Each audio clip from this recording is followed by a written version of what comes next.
Okay, good afternoon, everybody. And thanks for sticking it out till the last session of the day. Today we'll be talking about technology and the future of real estate investment management. And I just wanted to let you know that because it's the last session of the day, to keep the energy up, we will be taking questions from the audience at any point. So if you have any questions or any comments you want to make to me or to any one of the panelists, just raise your hand and they'll bring you a microphone. So let's keep it interactive and very informal, just to keep the energy flowing. I'm going to ask our panelists, first of all, to quickly introduce themselves to set the scene, just in the order in which you're seated, and then we'll start talking about this topic that we have to discuss today.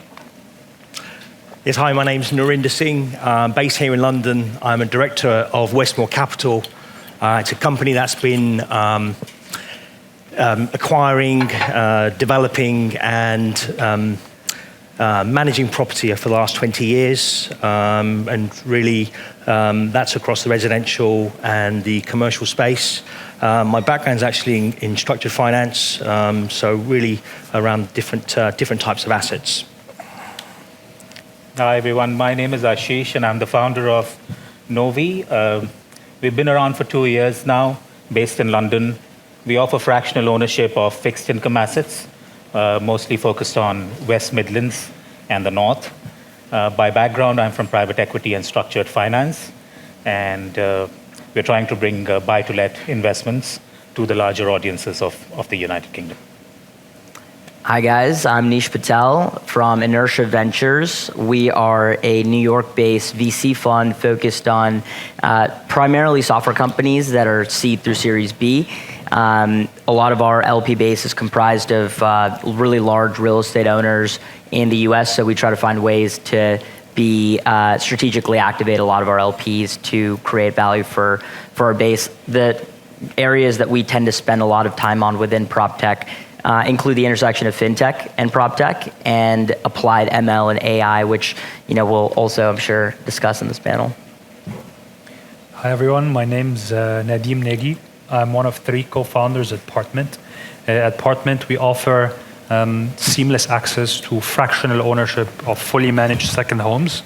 I'm based between Amsterdam and Cairo at the moment.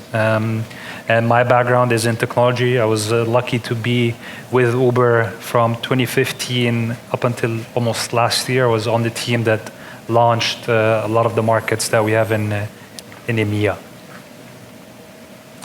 Hello, and my name is Jorge González Iglesias. I'm a Spanish serial entrepreneur, and I'm here as a CEO and co-founder of Gibobs. And what we do is it's a real estate digital financing platform. We connect banks with users, real estate agents, and developers in alternative investment funds. And we create, we have a technology that disrupts the digital brokerage market. That same technology is used to disrupt the banking funnels for mortgages as well, direct funnel acquisition, not brokerage acquisition. And then we use that same technology to disrupt the commercial real estate financing as well, with the marketplace that connects real estate, the banks with real estate alternative funds and developers. So as you can see, we have a quite diverse panel today, both in terms of where you're from, where you work, but also the sectors, because we have VCs and investors, we have a funding specialist, and we have 2 fractional ownership specialists. So I think the discussion today will be very interesting because we'll be able to see your different perspectives on this very, very, very broad topic, which is how technology will affect or facilitate investment management. So, let's just throw it out there. And you can answer in whatever order you want. Whoever wants to go first, feel free to do so. How will the use of technology affect or facilitate investment management and its future? Nish, I think you wanted to start maybe on that one. Yeah, look, technology itself is pretty broad. Technology could be a lot of different things. So, one of the areas that we tend to spend a lot of time on, which I think has gotten a lot of attention, especially in the last month or 2, has been around the impact of AI and machine learning and how that's going to play a role in investment management across the life cycle more broadly. And, I think the way that we look at the opportunity that exists with machine learning is you look back historically at the last 10 years of PropTech, and I think what's pretty clear is you can't just take real estate, sprinkle a tech platform on, and expect that to create a sustainable business model. What that is effectively done, and what we're seeing in a lot of venture, is people buying revenue very expensively and burning cash quicker than they can actually scale the business up. And so, that creates issues where, from the perspective of people thinking that the data that they collected would be worth billions, I think what we're realizing is that data isn't as valuable without the intelligence layer on top of it, and what can, I think, be facilitated with some of what we're seeing today in the capabilities that are being unlocked by the technology. So I think the areas that we kind of look at are the impact on the acquisition of real estate, the management of real estate, and the transactions that happen in between. And so each of those are, I think, impacted in pretty interesting ways. You were nodding away. Narinder, you wanted to add something to that? Sure.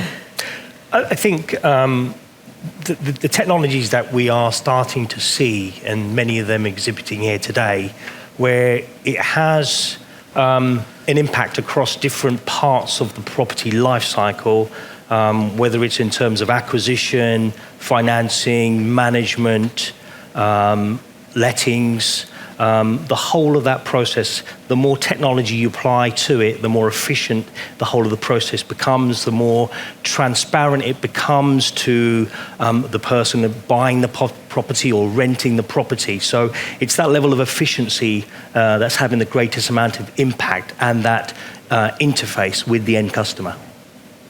I see. So to sum it up, it's basically taking data lakes that would be, let's say, completely useless left to their own devices, and making them work for you. I don't know, do you want to give a few examples of what you've seen as investors? Like, what's something that's really struck you? Yeah, I think, the state of managing, for example, multifamily properties or a lot of commercial properties today is, even aside from the AI ML piece, the interoperability piece is such a huge barrier today, where what we're seeing is a lot of large owners have different properties that have different back-end property management systems, and a lot of them aren't really even able to talk to one another.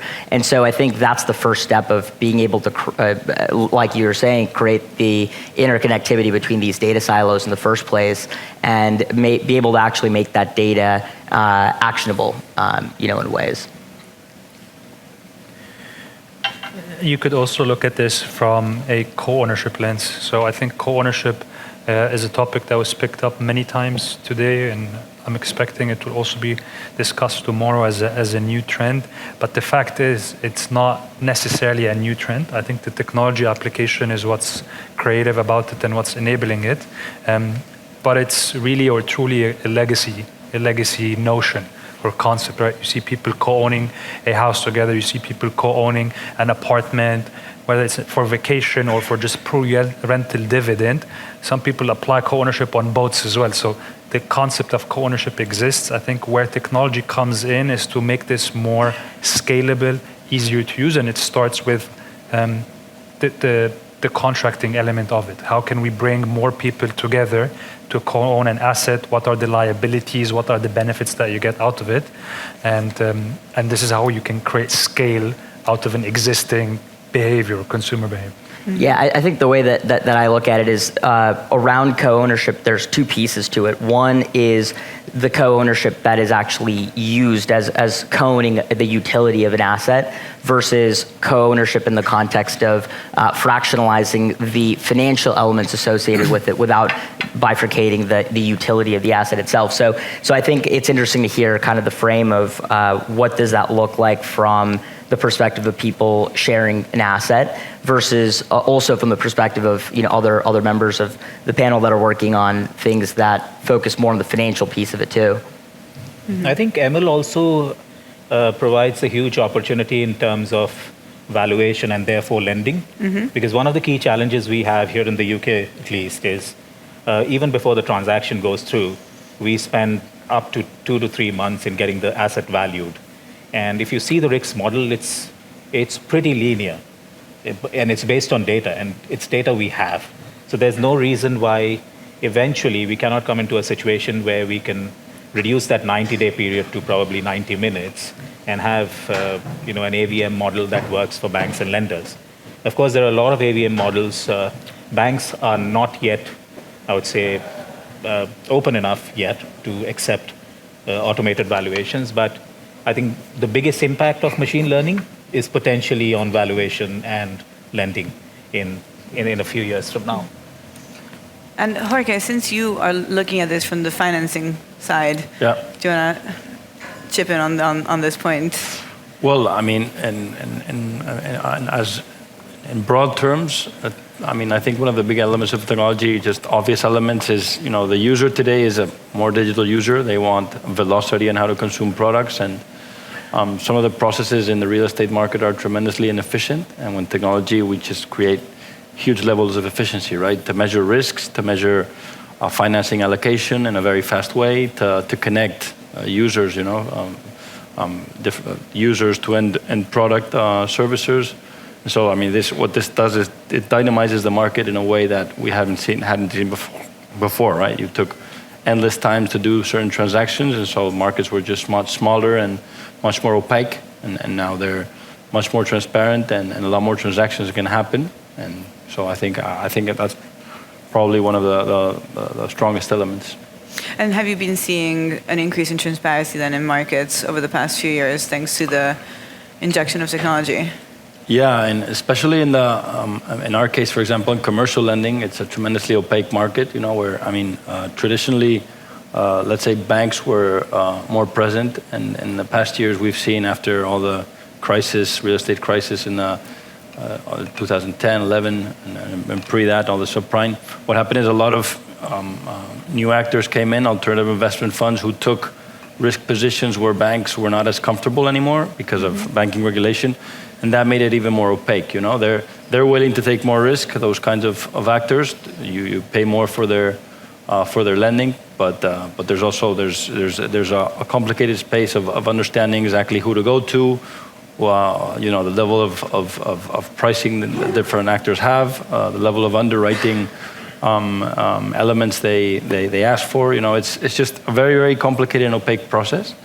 And so for a user who is specialized in the development part of things, not the financing part of things, it just becomes very complicated. And at the end of the day, since it's usually a situation where the developer needs the money as soon as possible, there's let's say a negative arbitrage in favor of the financing player versus the developer. And what our platform does is, it kind of structures and objectivizes that concept, because you analyze the project in an objective way.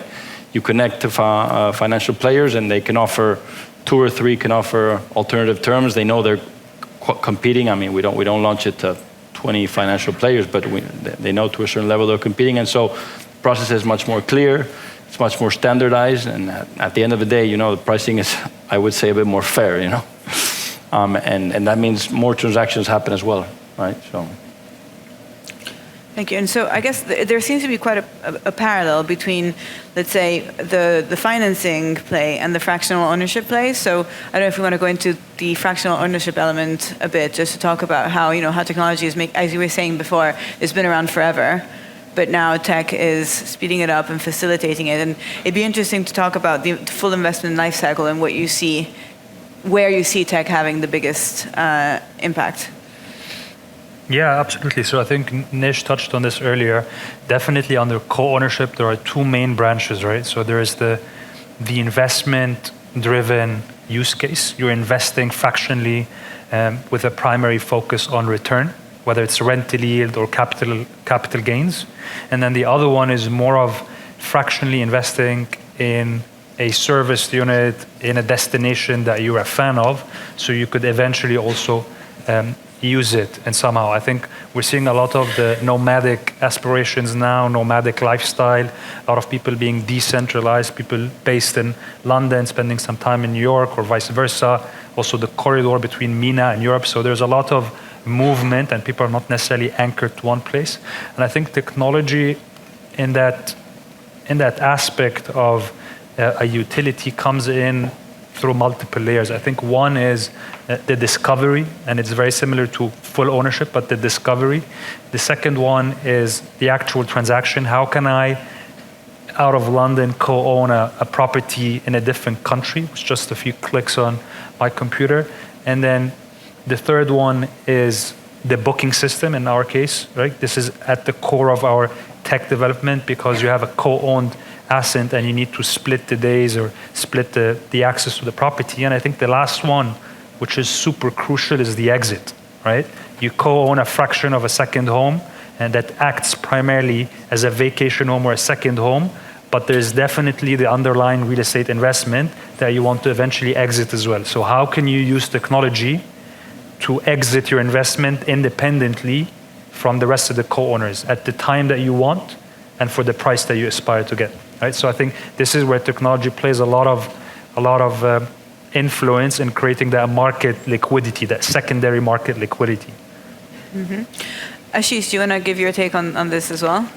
Yeah, well, on the financing side, I guess, again, there are two aspects. One is the equity part, which is contributed by our platform users, and one is the lending part, which is, we are aligned with some high street banks and alternative lenders. So we've been able to automate a lot of the onboarding process for clients. So essentially, you could do it in a couple of minutes on our platform. If you like the asset, you could simply go ahead and just make an investment.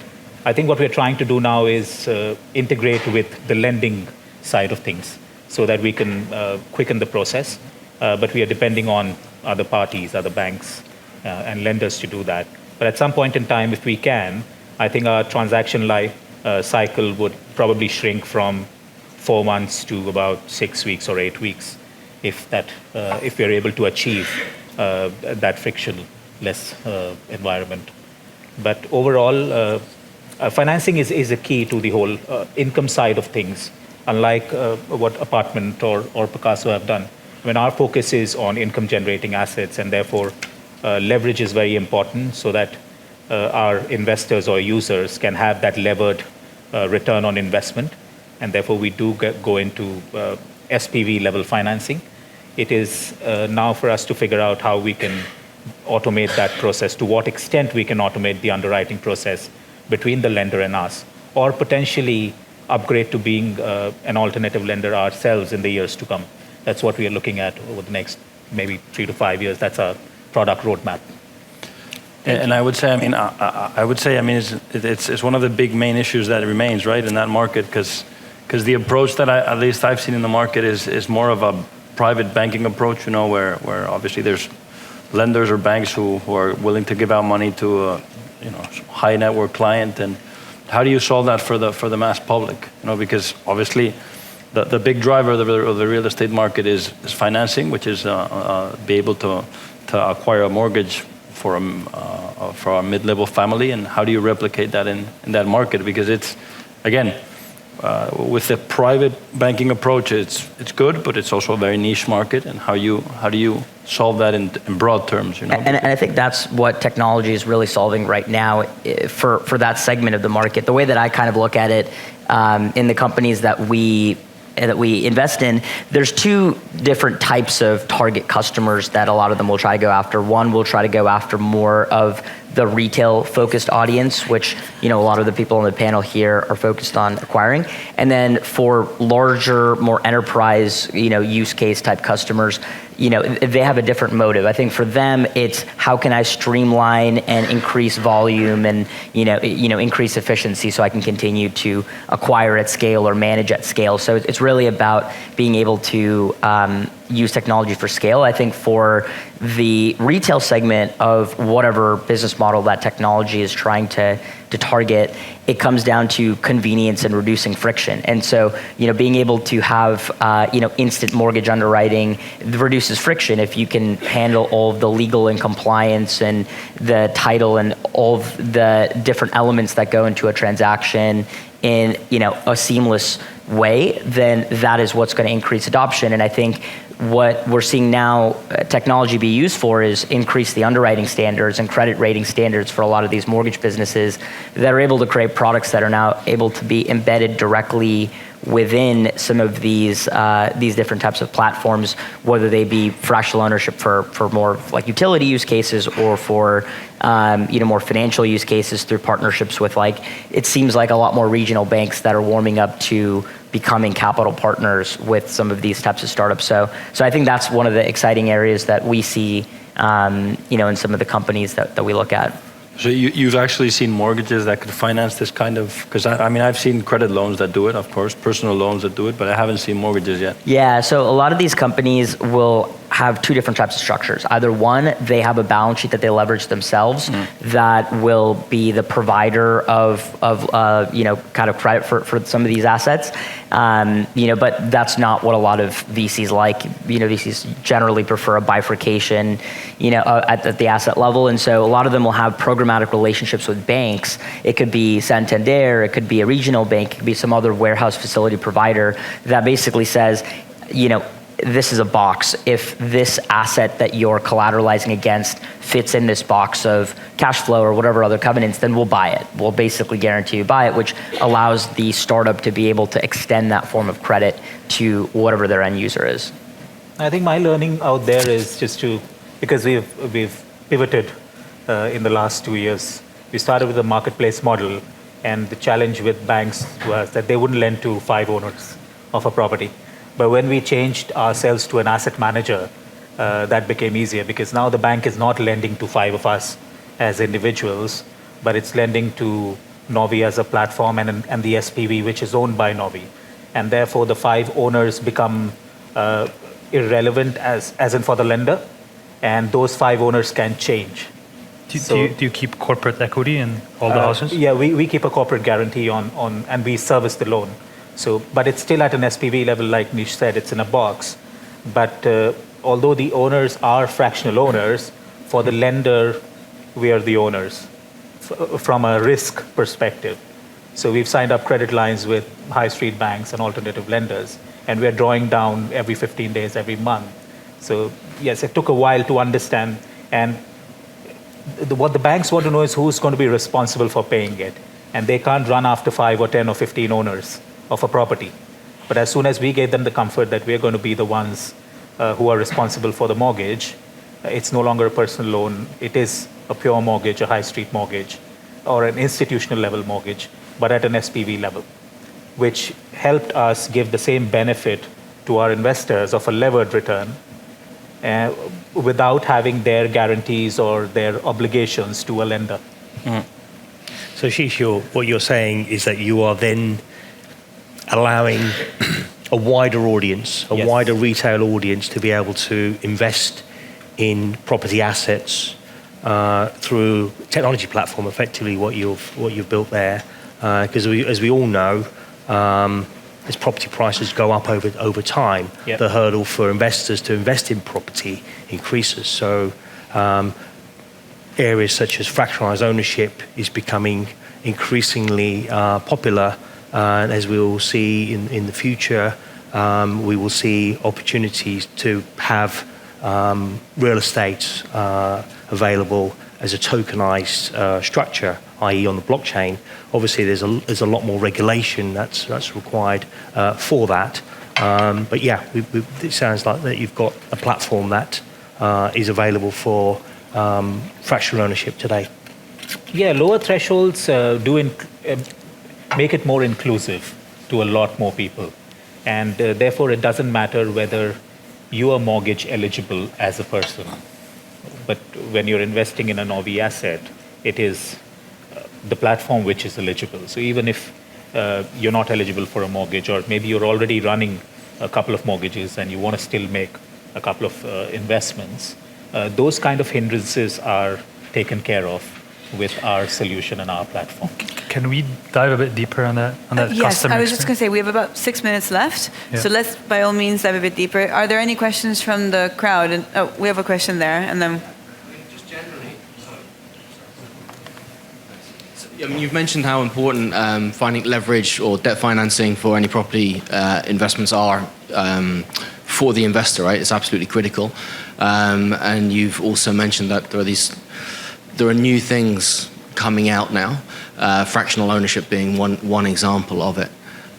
But the traditional lenders are very slow to adapt to these new structures, etc. It shouldn't matter that much if you're lending to 15 people pooling together to buy a single asset, if the asset is of quality, etc. So which of the lenders have you found have been most sort of open to these new ideas, new structures, and willing to lend and cooperate with companies that are bringing new things to the market? Well, anyone who's had experience with structured finance and has been lending to private equity is fairly comfortable doing it. Because if you look at fractional ownership, it is nothing but miniaturized version of private equity. Typically, in a big fund, there would be 10 LPs putting in 5 million, and then the GP would go out with that 50 million, get another 200 million from the bank, and buy a trophy asset worth $250 million. We're just scaling that down. So whoever has, as a private equity, experience and comfort in their lending policies would be open to doing it, provided you have that blanket and you're not making those 10 fraction holders or 10 investors responsible for the repayment. So it's unlikely that a marketplace model might be able to attract leverage unless it's a personal finance. Like, I think Picasso is a great example where users can take out a finance, but that financing contract is between the fraction holder and the bank, which means he signs it. He's responsible for payment. But then because that's a usage asset, it makes sense. For an investment asset, it doesn't make sense for an investor to be responsible for the repayment of the mortgage. And therefore, an asset management model works better than a marketplace model. Nadim, you wanted to dive into it a bit more, you said. No, I was just out of curiosity, wanted to understand a little bit how your product, your financial product, compares in terms of financial return versus the traditional options that we have in the market, be it a REIT, be it just any other investment opportunity. How does that compare? I think it's obviously a numbers game, and you'll need to hit a certain scale for your OPEX to make sense, but without going into the details, how does that compare to me as a kind of conventional potential consumer? Well, I think firstly, the major difference between REITs and the fractional ownership model that we choose is REITs are mostly blind pool investing. So when you invest in a REIT, you don't have a choice of what assets the fund manager buys. And usually these are very big companies, and therefore the expense ratios are quite expensive as well. Traditionally, REITs have performed both ways. I wouldn't say it is better or worse. I think there are pros and cons of both. But where it works is you can touch and feel which property you've invested in. It could be a small, like we've got 3-bed, 4-bed houses. We've got 8 or 10-bed HMOs. And then we've got 100-bed blocks of apartments. So you exactly know, or you can choose which asset you want to. Unless you don't want to, we also have our pooled investment options. But I think the biggest attraction there is, I know I want to buy, I'm happy with putting my money here because I know the location is fine, there are university students coming in. But here's the thing, that's exactly my point. When I look at the options, I could see a pre-3-bedroom condo in central London gets me 4% annually, and I'll find an empty warehouse in, I don't know, in Manchester, outside of the city, that gets me 9%. Sure. I really don't care that it's a pretty neighborhood, it's a nice location. So it takes us back to the thinking that if it's a financial driven product, why would I care where the product is? I think from a risk perspective, sure, but I think it just becomes, or almost like a clear comparison, right? No, rightly said. So, I mean, for example, we don't do London because the yields are low. In fact, we don't do any capital cities. Right. We've got a little bit of investment in Portugal. We've got a little bit of investment in Greece as well. But capitals are difficult to get yields. So you're absolutely right. We're in the West Midlands, for example. We're in Coventry. We're in Northampton. We're going to Leeds now. So these are the places where we are able to generate high single digits, early double digits in terms of annual rents. So 9 to 12% would be the range. And then capital gains on top. And that's a number investors are happy with. And London can never deliver, or any metro for that matter, won't be able to deliver those kind of yields. I hate to interrupt, but I think we only have, well, it says a minute there. I don't know if we have a few more minutes, because 5, perfect. There's one question that I really wanted to ask Jorge, because we discussed it in our briefing call, and I think it's very interesting, which is, how resilient are high asset turnaround PropTech models in bear markets? Can you repeat it again? Sorry. How Ryan. resilient are the high asset turnaround PropTech models when the market goes from a bull market to a bear market? Yeah. Interesting question. I mean, obviously, there's been a tremendous hype with PropTech models. You were mentioning before that traditional VC prefers the asset heaviness on one side and technology on another, but with the PropTech market, in a bull market, it kind of got combined with some of the big deals that we saw in Europe. And obviously, in a bull market, it's kind of a clear model because if prices are going up steadily, you can rotate the money 4 times a year, and then the returns are good for the real estate facilities or the debt facilities and the equity investors. But the thing is, I mean, if there's a change of market, which is kind of happening in some markets now, and the UK is a pretty good example, I mean, it does generate a super big issue, right? Because it's like the chair game, right? The music is playing, and then once it stops, you fall and there's no chair, right? So that's I mean, I don't think there's a clear answer to that, right? Because at some point, if that model, if assets stop going up and you can't rotate the money 4 times and and you can't actually sell the asset for a higher price that covers all the costs each 3-4 months, then you have the contrary problem, which is, I mean, you really have a risk of losing a lot of money. So my question is how that model, which has been a super model, how do you solve that? How do you make that concept survive in a bear market, right? And I mean, my answer is I don't know, but truth is I am seeing some kind of drive towards the rental model. Maybe during that bear market, spend 2 or 3 years more on rental type or build to rent concept, where you can hold the asset. Problem is usually the real estate, the debt financing facility you have is not ready for that and doesn't like that either. No, so it's I don't know, open question. I'd love to hear our investors' viewpoints. So Nish and Rinder. Yeah, I mean, I think, we tend to stay away from, I think, in this environment, models that rely on sales velocity to generate revenue, because it's really challenging. I mean, it's different in different geographies, but I can speak at least from the perspective of the US. I think just with the way that mortgage rates have trended, at a minimum, sales velocity has materially slowed. And so, a lot of the platforms that were built just have reverted to the mean. So if you look at, some of these tech-enabled brokerages like Compass, they've reverted to trading at multiples in public markets that, a traditional broker would trade at.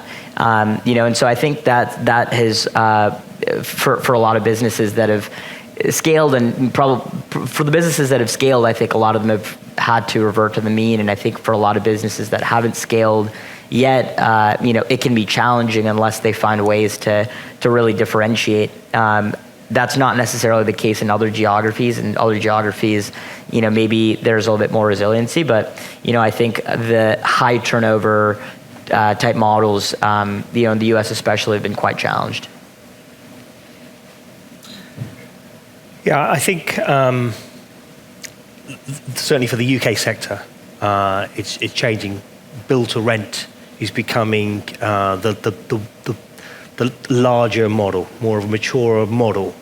But I agree that the financing of that is still more difficult. It's very much dominated by the larger institutions, which have got larger build to rent schemes. If you look at some of the smaller developers, they're doing smaller schemes, but the market for sales of that, of those properties is fairly subdued right now. So they are then reverting back to a rental model. And the financing model for those rental properties, for the private renters sector, is still fairly limited, particularly as we have sort of higher interest rates than we had 6 months ago. But I agree with Nish, it's very geography specific. And especially in the UK, we all know there's a structural housing shortage. And I think we are entering a generation rent, as we call it. So there's not acknowledging the fact that we're short of 4 million homes in the country. So we don't find this in the Midlands in terms of churning capital. I've read, of course, in a lot of US markets, prices are down 30%, 40% in Arizona or southern markets. Don't know if those if the data is dependable. But if you look at the Halifax January, prices are not stable to negative, they're stable. While sales have decelerated by 20%, prices have not really gone down. So no one is in a rush to sell yet, while they can hold for a bit. And that's where I think the financing structure is very important, because I can speak for Novi. Our financing structures are usually 7 to 10 years. So we are in the buy to rent or the rental income market. And that's what... I mean, the thing is, if you're using equity for these transactions, I mean, if you were doing a traditional investment as a debt holder, it's you can wait and, you're looking for low returns. Yeah. But if you're using equity to do these, I mean, once the prices become stable, then, I mean, the returns you get on equity are terrible compared to benchmark terms. I'm really sorry, I have to cut it off because we're over time, and I think we could have carried on for another half hour. But yeah, our panelists are here if anybody has questions after we step off the stage, but unfortunately our time is up. So thank you very much for your time. Thanks to our audiences here today. Thank you very much.